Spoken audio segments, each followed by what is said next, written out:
Hello, is it working? Beautiful. Hi, I'm Sam. That's my Instagram feed, just to do some marketing. So this is what I do in my life, take crazy photos of things. Let's find a photo that was recent, that was actually quite important, that's going to start this off. Here we go. So, actually, no, that's not the best photo. The best photo is this one, yeah. So what is this a picture of? You have a think about that. Obviously, that's me. That's pretty cool. And am I a musician? What am I doing? What's going on there? In this case, actually, I am making music, but not in the normal way. Like when DJs make music or electronic producers make music, what are they actually doing?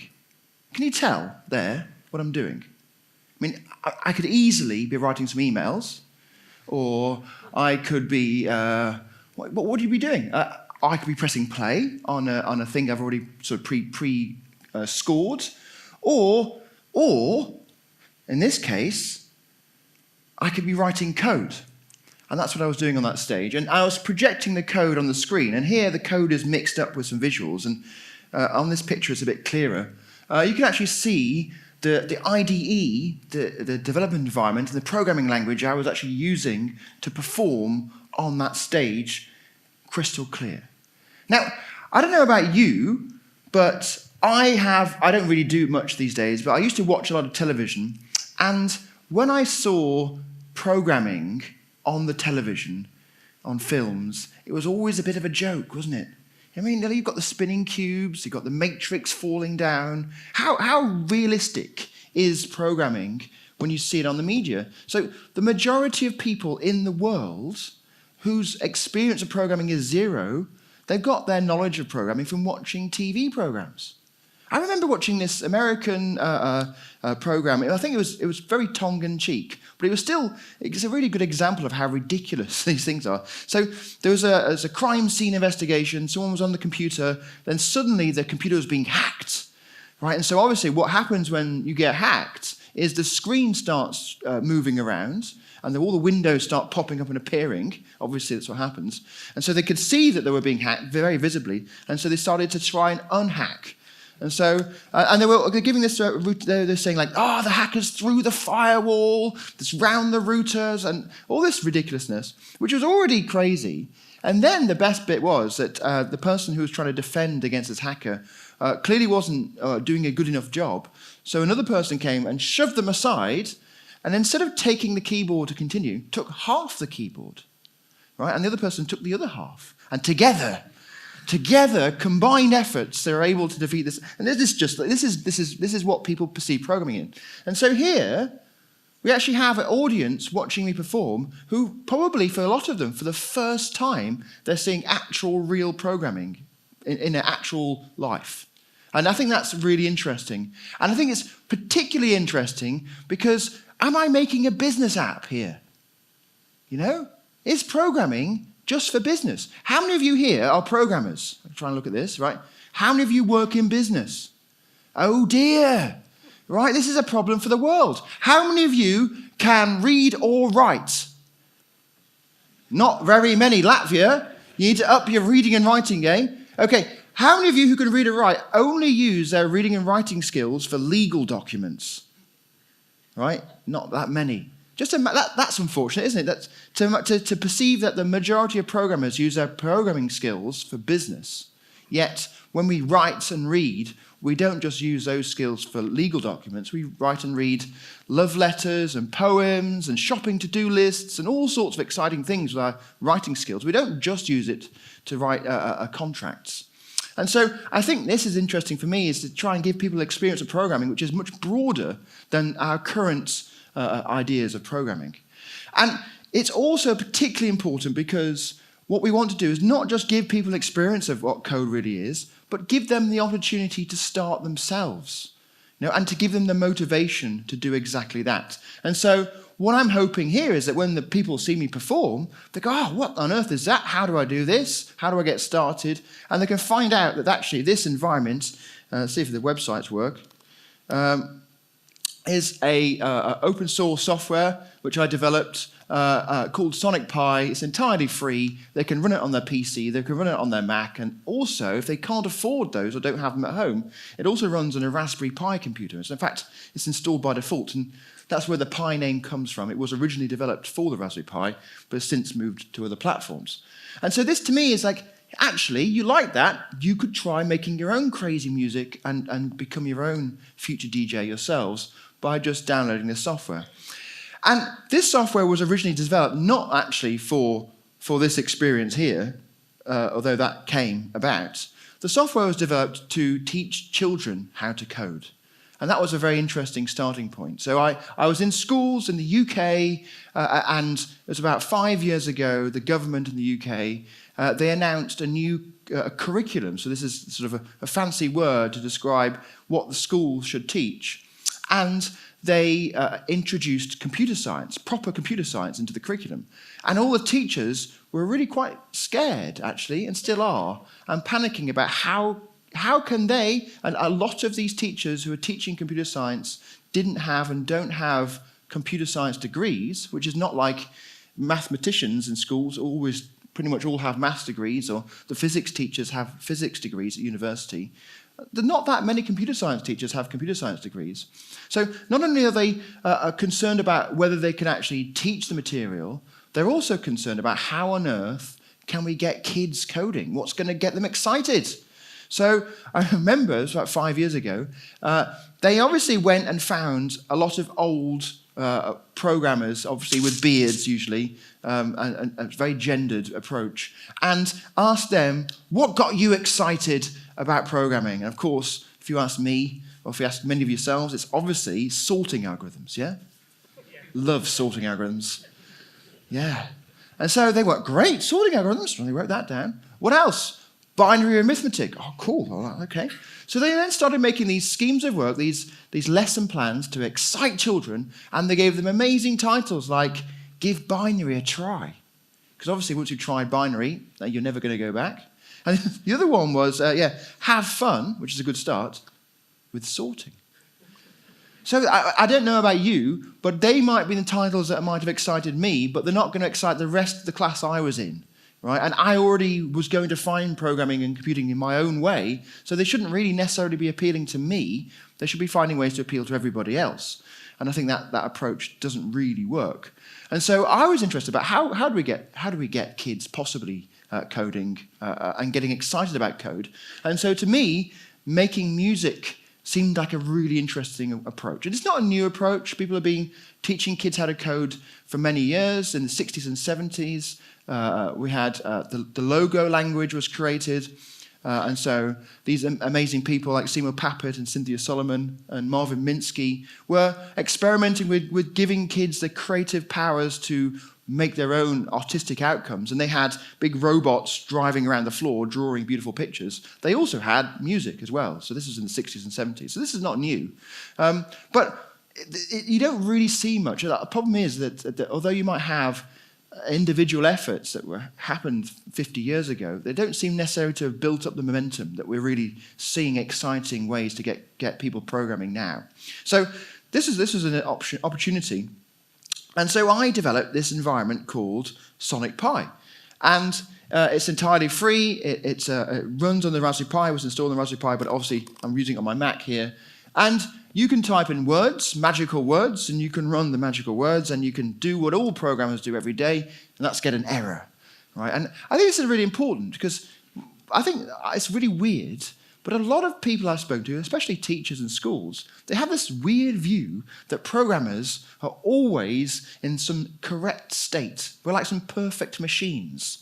And it's like nothing was further from the truth. Like programmers are always have bugs and issues they're always dealing with. Because even when you've solved that bug, or at least you think you have, and all the tests pass, and you've got, I don't know, a type system is all doing its right thing, you've made proofs, and the proofs are demonstrating that you've got the right semantics, you still have errors, because you're working on the next problem, and the next problem has errors. So putting people in a default error state is important, and then telling people that actually this is a magical word. In this language, it doesn't really do much, but there are other magical words like play. So I can play note 70, and get a beep.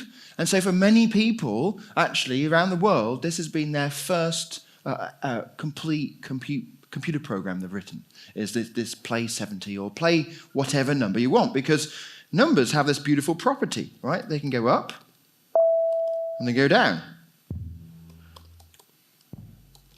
And they can go loud. Oh, yes, it's good. Cinemas are great for bass. Ooh, look at that, yeah. This is a lot of fun. Actually, in schools, this is a rubbish program to run because I've been to lots of schools and they have terrible sound systems. They don't have these big subwoofers like they really should. So yes, seriously. So yeah, wow, that's great. Let's make it last for a long time. Whoa, yeah, I like that. There's a lot of rattling going on. 8 seconds of thick bass. So you can see here, actually, I'm adding some options and modifying the code. I mean, to make that first note, you don't need any of this stuff here. You just need that. But of course, the more interesting ideas, musical ideas you have, the more code you have to write. So in this case, I didn't want to just play note 30. I wanted to play it really loud, amp 10, and I wanted to wait 8 seconds for the note to release, so it fades out over 8 seconds. And so this is pretty fun, and so you can teach, so essentially now you can play any note. So I can play, obviously, note 60, but note 60.4, so I can play notes in between notes. Now, this idea of a note is a very Western view of music, and actually there's lots of other cultures who don't abide by that. And so having the ability to essentially play any frequency unlocks children and users of the system to musical ideas that are not just constrained and bound by Western thought. And so, but these numbers normally, the normal numbers here, the integers, they map to notes on the piano in the default mode. So now I can play 60, 61, 62. And if I play 2 notes, what do you think that's going to do? So have a look at that program. Let's think about it for a moment. Play 62, then play 67. Plays a chord. So this is an opportunity for learning in schools. I mean, I don't know how much about programming you understand. This should be quite simple, hopefully. But the semantics of this might not be obvious. If you were looking at it as an imperative program, where we have a sequence of operations, then we've got line 1 plays 62, then line 2 plays 67.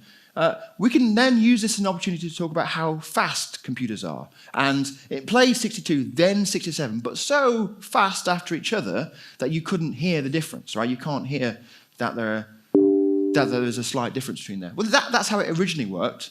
But actually now this version does play them sample accurately at the same time.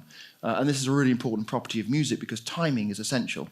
So the semantics of this are a bit odd. So you've almost got like concurrent execution here. At least sonically, these sounds happen concurrently, although the execution of the language is still sequential imperative.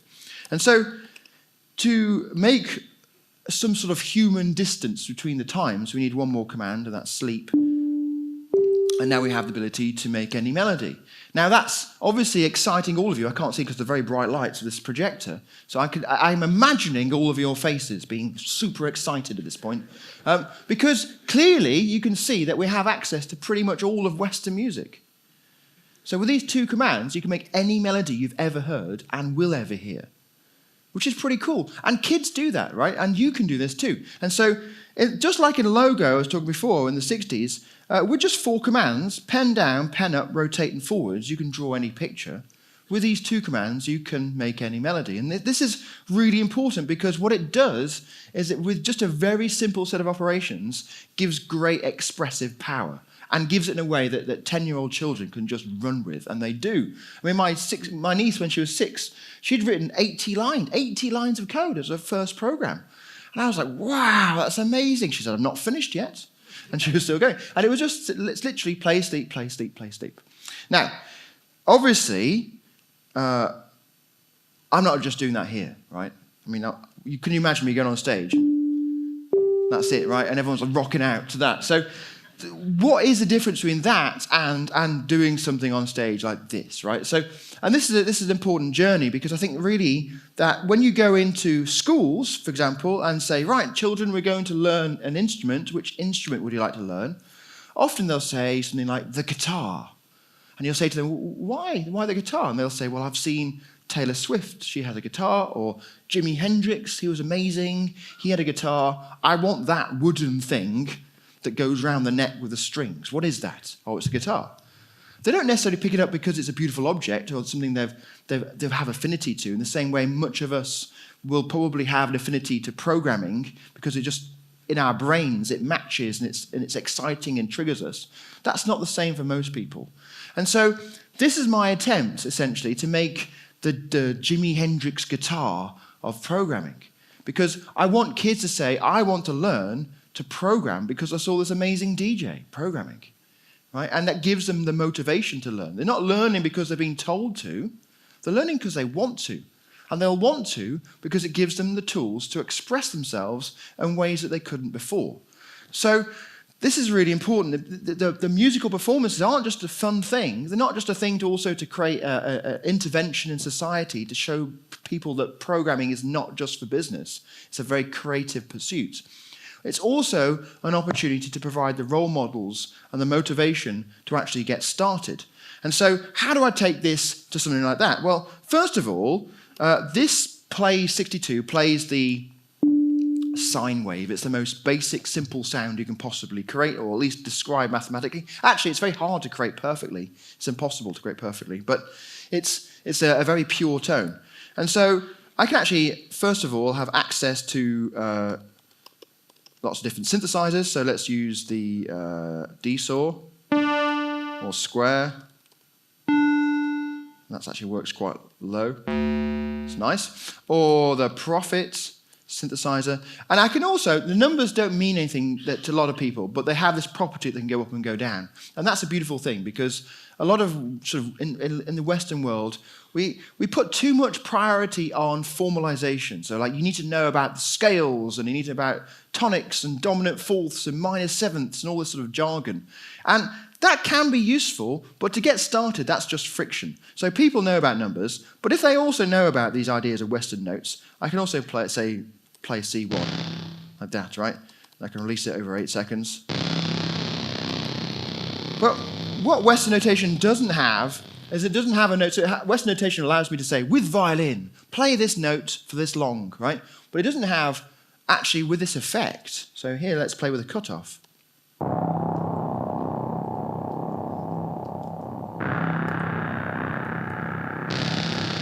Right? That's a lot of fun. What you've also obviously just noticed now, I can see from your faces, you're all very excited, you've also noticed that this is an inherently concurrent system. Right, so every time it went pink, it creates a new thread. It didn't stop the previous note. The new note layers on top. Right, so as I'm running this, that note's still going. I can introduce new threads.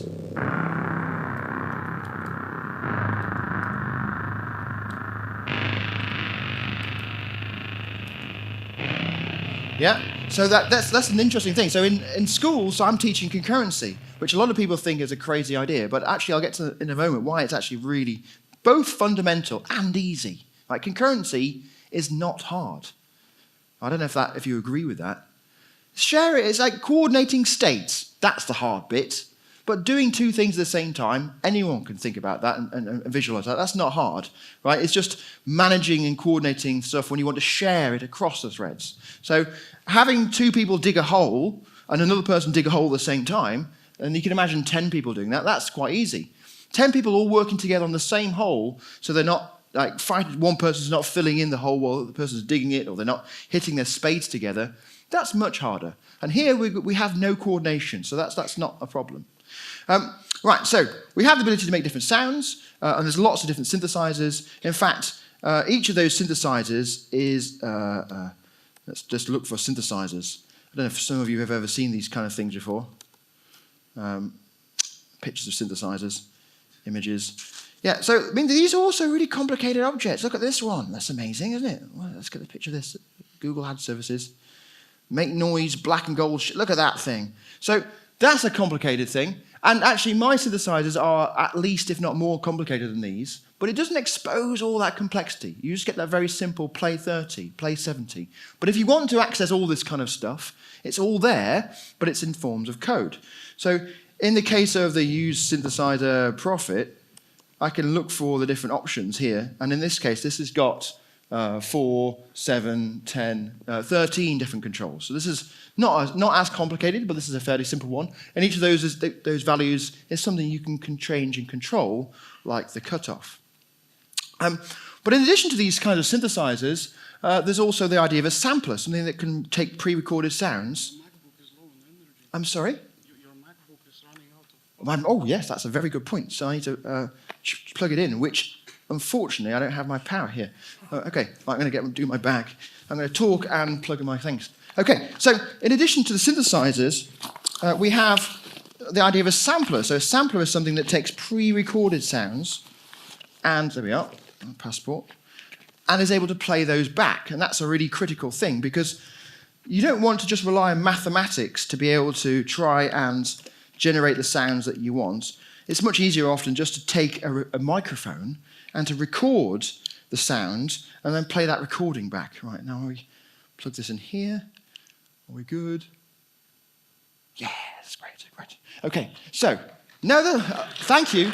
I've been able to plug my computer into the power. That's just a feat of great skill. So, sample, loop, amen. So this is some guy in the 60s hitting the drums that was recorded. I can then take that recording, I can store it as a file, I can put it on my computer, I can put that file inside Sonic Pi, and then with one command I can trigger it back. The fun thing is, once you've got that file, you can then start to manipulate it. So I can play it back at its normal rate, but I can play it back half rate. So this is more like NWA, straight out of Compton. So Dr. Dre, who apparently now is famous for headphones. What's that about? But yeah, in those days, he was rapping, and he was using samples like this, in fact, actually this exact sample, and played it back at half rate and rapped on top. Of course, you've got like the normal drum and bassy sound. But later in London, you've got a bit of that going on. And it's just the same sample at different rates. You can also play it back at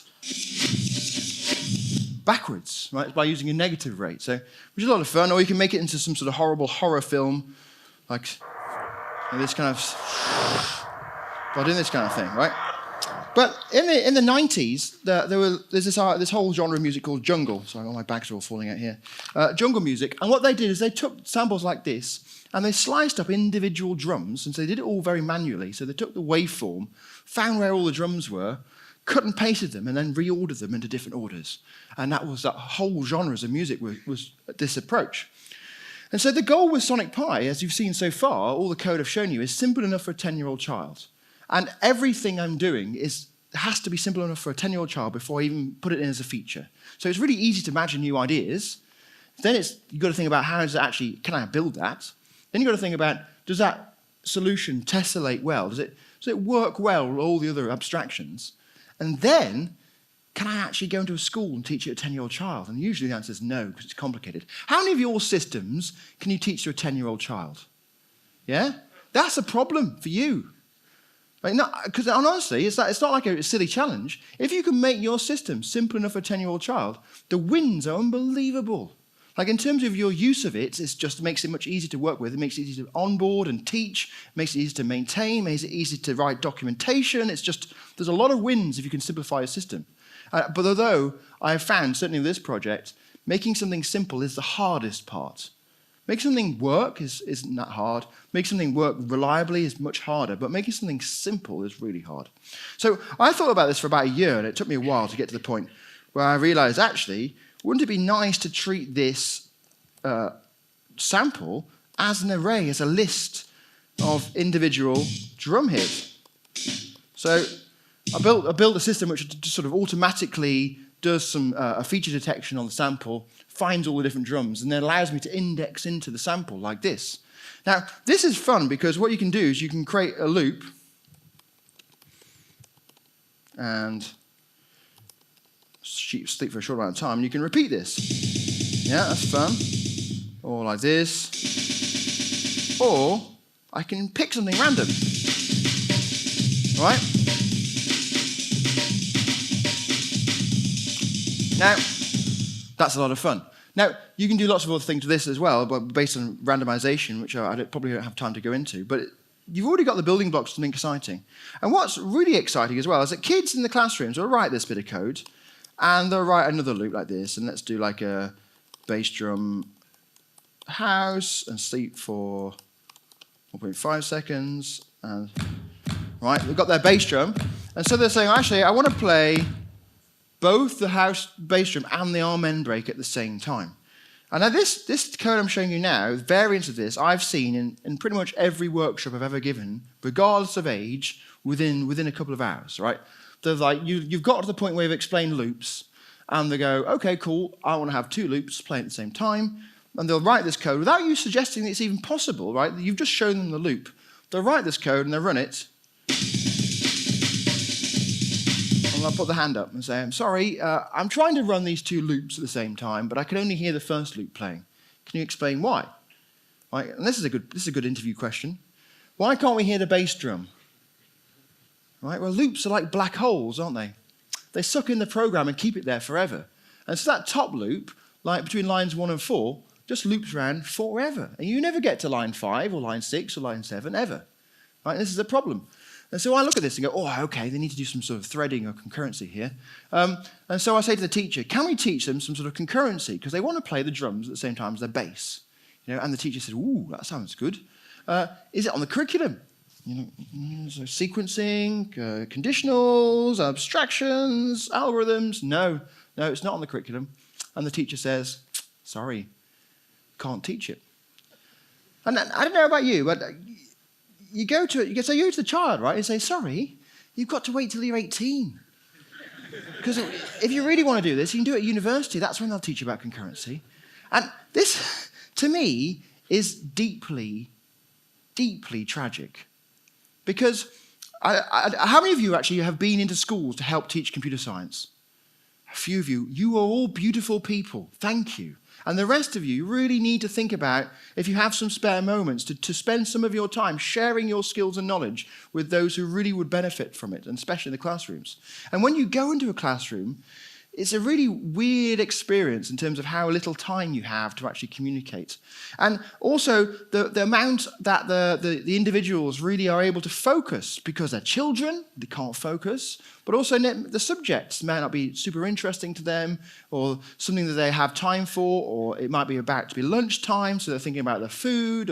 So to have a child sitting down there programming for the first time is a beautiful thing. It's like, wow, they're programming. And then, if they're continuing to program such to the extent where they have their own ideas, that's also beautiful. And then if they continue to program to the extent where they take their own ideas and do something you've never shown them before, you never show them to do 2 loops. That's not, because obviously you wouldn't, because it doesn't make sense. But they still think about that, and they still try it. And so they're there with their own heads of where they want to go in terms of their coding, for the first time, and they're trying it, they're curious, they're putting their hands up, they want to get to progress, and then you say to them, no, sorry, you've got to wait till you're 18, and you squash and crush all of their excitement and their passion and their desires to learn code, and they just immediately look out the window, or if they're allowed to, they'll get their phones out. And to me, this is tragic. And so I had 2 options at this point. Either abide by the UK curriculum's constraints, or cheat the system. What are you going to do? Cheat the system, right? So how do we cheat the system? So what you essentially want to do is you want to be able to so the teachers want to teach loops. It's on their curriculum tick box. We've ticked loops. It's all good. So you definitely want to have loops in there. But also, do they need to know that they're concurrent, the teachers? Of course they don't. So I created a live loop, and live loops have 2 properties. They look cooler, right? For starters, a live loop sounds way cooler than a loop. And they also have names. So this is Kate, she's playing the drums, and this is Fred, he's playing the kick drum. Right, so now they sort of have names, they're like band members. I've got a band of two people here, and when I run this code, yes, it's playing at the same time.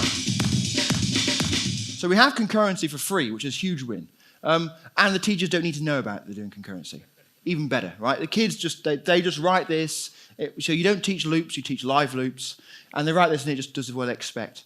But there's one more sort of power tool in this, which I haven't really talked about, which is really the most exciting part, is that can you imagine? So far, I've executed this code in a very traditional programming manner, yeah? You'll all understand this. You have an idea, right? Think about it. Maybe you write on a bit of paper. Then you'll go to the computer and type some stuff in. Yeah, type some stuff in. And then you'll go and run your tests, or you'll run your compiler, or whatever appropriate means you have of verifying that the code you've written does what you want it to do. And then obviously it doesn't. So you go back to here again, and think a bit more, write some more code, run the tests. And every time you go from run the tests or running your compiler to writing your code, you tear everything down typically. You just stop all the processes, you close all the programs, and then you start again from fresh every time. And that's what I've done here. So every time I've wanted to sort of show you a bit of code, I've run the code, and then I've stopped it, and then I've gone and changed something. Let's go back to just onset 0. And then stop it again and try something else. Yeah. How many of you have ever been to a music gig where that's the norm? Yeah? Whenever you want to change something, you've got to stop everything. Like, stop dancing, I'm going to change to a different note. Right? That doesn't work, right? So it'd be much better if you could just run the code and just be able to change the stuff.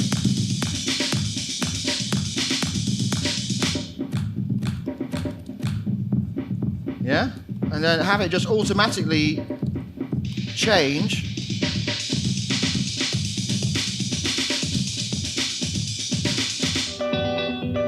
on the fly, right? So this idea of live coding, being able to modify the code as it's executing, is a really beautiful one for performance, but it also just makes it so much more fun to play with and tinker and just try stuff out and see what happens. So I can get live loops like this running for hours and just sit there and making sounds and just lose myself in the code. Now, there's a lot of technical details about how this is implemented. I don't have time to talk about it in this keynote, but I would love to talk to you, if you can find me the rest of the conference, about how this works. I've written papers about it if you want to read them, and there's a really nice strange loop talk I gave which describes the sort of timing mechanics of this if you want to look behind the hood. But essentially, we've got a live loop is a thread, it's an actual bona fide standard loop, but it's also a function which is being modified. So the next time around the loop, you have an option of calling or dereferencing the new function so the behavior can switch. And then the timing, the sleep, is not normal POSIX timing. It's not sleep for at least 0.125 seconds, because that introduces drift. And so these threads would very quickly get out of time, because we don't just care about concurrency. It's not just, like if you had a band, right, and you have, well, the hardest thing of a band is to have a one-person band playing all the drums and this. You've seen those people, haven't you, that can play all the things at the same time. That's just crazy. It's much better to have, it's like a beautiful thing to see, but if in terms of making it something simple and just working, you definitely want a single person playing the drums and a single person playing the bass and a single person singing. It makes it much easier to orchestrate. But also, you don't just want them playing concurrently. Right? Because if you have a drummer, so that's that a drummer? No, that's a guitarist, and a drummer playing concurrently, not looking at each other, you're just going to get like a really weird, uncoordinated, horrible sound. Maybe that's what you want. Maybe you're into that. That's fine. But often what you care about is them to work together. So you don't just care about things concurrent, you think about things coordinated. So this timing mechanism accounts for all of that. So these threads always stay in absolute sync lock with each other. So they're not just executing concurrently, they're executing at the same time. Now, I've got 5 minutes to show you a few more things. To be honest, actually, the most exciting thing I'm going to show you is at the party tonight, right? I'm actually going to use all this kit I've got here, and I'm going to demonstrate an actual set that hopefully you can dance to. But just to maybe show you the potential where this can go in terms of a musical perspective, not just simple education. One thing that a lot of professional musicians have is a lot of these like synthesizers like this, and they have this MIDI connection. So they have a comms, and MIDI is like predates graphical user interfaces. The weird thing about MIDI is it's actually embedded in browsers. It's one of the easiest ways to communicate externally from a browser, other than sort of HTTP, TCP. And so these MIDI devices are connected, and you can actually see already it's already automatically hooked in. So you don't have to write a line of code if you've got a MIDI device. It just immediately sends these events in. And these events are stored in a local event database, which is totally ordered, and it's designed to be thread safe and deterministic in terms of its operations. And what you can do is you can work with those event streams, but also you can send events out. So I can actually ask my MIDI synthesizer to play the note E1, and it just did. But you didn't hear it because the synthesizer's output is connected to my sound card. and I've not told the computer to play the input of the sound card. So I just need to write one more line of code, which is live audio. Let's say it's Moog Sirin, which is the name of the synthesizer here, and it's on input 2. Here we are. There's this Moog synthesizer here. So what I can do is I can use our favorite live loop friend. I can use that, do that, and then sleep for a short amount of time. By default, the MIDI does a MIDI on, the MIDI off, so it's hitting the note and then releasing the note. It takes 1 second by default. I can change that to be, say, 0.1 seconds. Right, and then I can obviously, instead of playing the same note, I can change a note. Yeah, or I can use data structures. I've got octaves.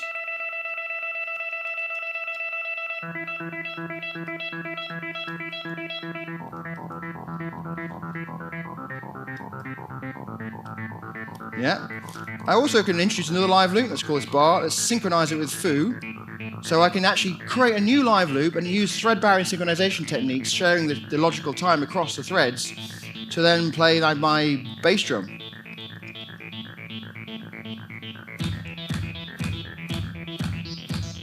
So the keyboard sort of louder, let's make this louder. Let's add some reverb.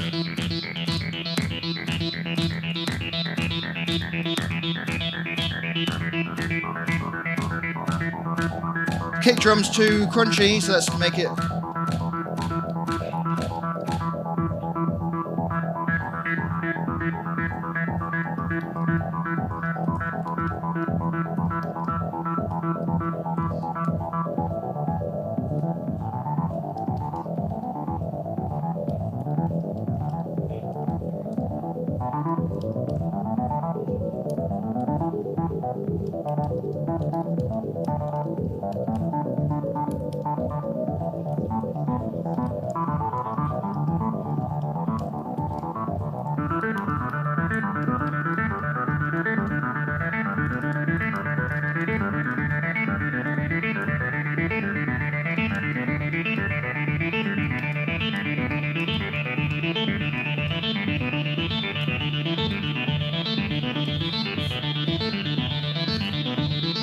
Ooh.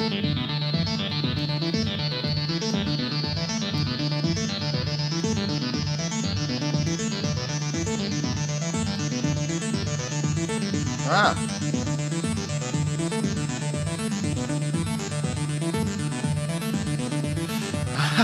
Typos.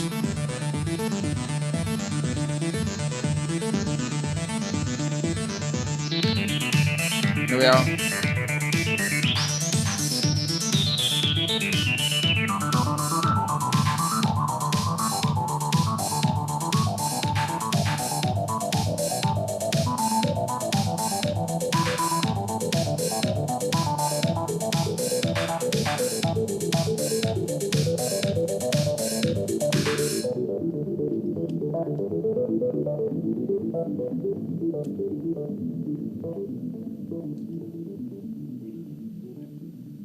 There you go. So you can just quickly combine these live loops using samples, using external synthesizers, and it's just a lot of fun to perform with. And I've run out of time really to talk about this, but I really just want to finish by saying, if you're a programmer, you have amazing skills. Amazing, beautiful skills that the world doesn't yet understand fully, but you do. Please, please use those skills for good. Share those skills, as Sharat was saying, and use those skills for things that you believe in. Don't just use them for business. Business is important, but not just for business, but for social good too, for education, for art, for expression, for just being more exciting, interesting humans. Right? The more you can do that, I think the more, and this is actually the funny thing, is how many of you go to parties and try and talk about programming and it never really gets to any conversation? Wouldn't that be great? I lie now, I say I'm a musician. You go, oh, cool, what do you play? Code. Like, you could do the same too, and I hope that you do, and I hope that you express yourselves in new ways. Thank you very much.